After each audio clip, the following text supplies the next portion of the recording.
ইছৰাম একদম কতো যাব নোৱাৰি চবেই খালি সেই আপুনি ইমান শকত হৈছে ইমান শকত হৈছে এই সিনাখন সেই গোটৰ মিটিঙলৈ গৈছিলে এজনী বৰুৱানীজনী বেছি তাইকে আপুনি ইমান শকত হৈছে ইমান শকত মইনো ক'ত শকত হৈছোঁ মই আগৰ পৰা সেই শকতে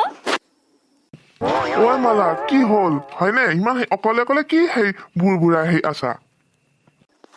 নহয় মানুহবোৰে চবেই একদম খালি শকত আপুনি শকত হৈছে মই আজিৰ পৰা ভাত চাত নাখাওঁ একদম পুৰা ডাইটিং কৰিম একদম চাবা দেই ডাইটিং কৰি পেলাই যে আকৌ বেমাৰত সেই নপৰা কিন্তু সেই যোৱাবাৰ তোমাৰ সেই মনত সেই আছেনে নাই ডাইটিং কৰি সেই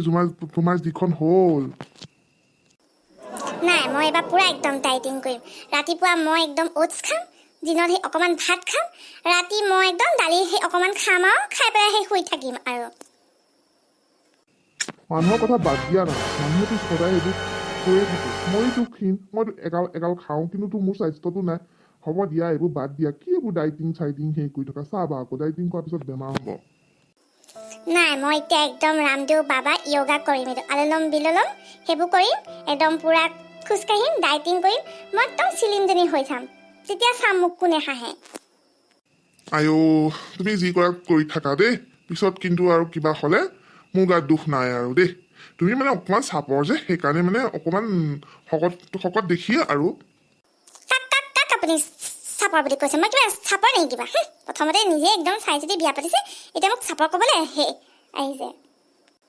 বাদ দিবলৈ নাই মই এতিয়া একদম ৰামদেৱ বাবা য়োগা কৰিম মই এতিয়া একো নাখাওঁ লাগিলে মই ৰাতিপুৱা একো নাখাওঁ মই ৰাতিও একো নাখাওঁ ৰাতিপুৱাও একো নাখাওঁ খালি সেই দুপৰীয়া সেই অলপ ভাত খাম বাছ আইঅ ৰাম ডাইটিং কৰি মোৰ অৱস্থা বেয়া হৈ গ'ল ব্যায়াম কৰিবলৈ একদম কঁকালত ধৰিলেও এতিয়া আইঅ ৰাম কি হ'ব মোৰ এতিয়া হ'ব দিয়া আৰু বাদ দিয়া আৰু এতিয়া হেৰি কৰা গেছৰ টেবলেট এটা খোৱা সেই আৰু সেই মুখ সেই অকণমান সেই সানি লোৱা সেই হ'ব দিয়া কিনো হ'ল শকত ক্ষীণ এইবোৰ ডাইটিং চাইটিং কৰি লৈ পেলাই সেই পিছত বেমাৰহে হ'বগৈ আৰু হ'ব আৰু মই আজিৰ পৰা ডাইটিং চাইটিং নকৰোঁ আৰু দেই খাম এতিয়া সেই আৰু খাম মোক যোনে যি কওক মই সেই শকত হ'ল কাৰ কি হেৰি হৈ গ'ল মই খামেই এতিয়া আৰু মই আৰু নকৰোঁ আৰু ডাইটিং আইঅ মোৰ যিখন সেই অৱস্থা হ'ল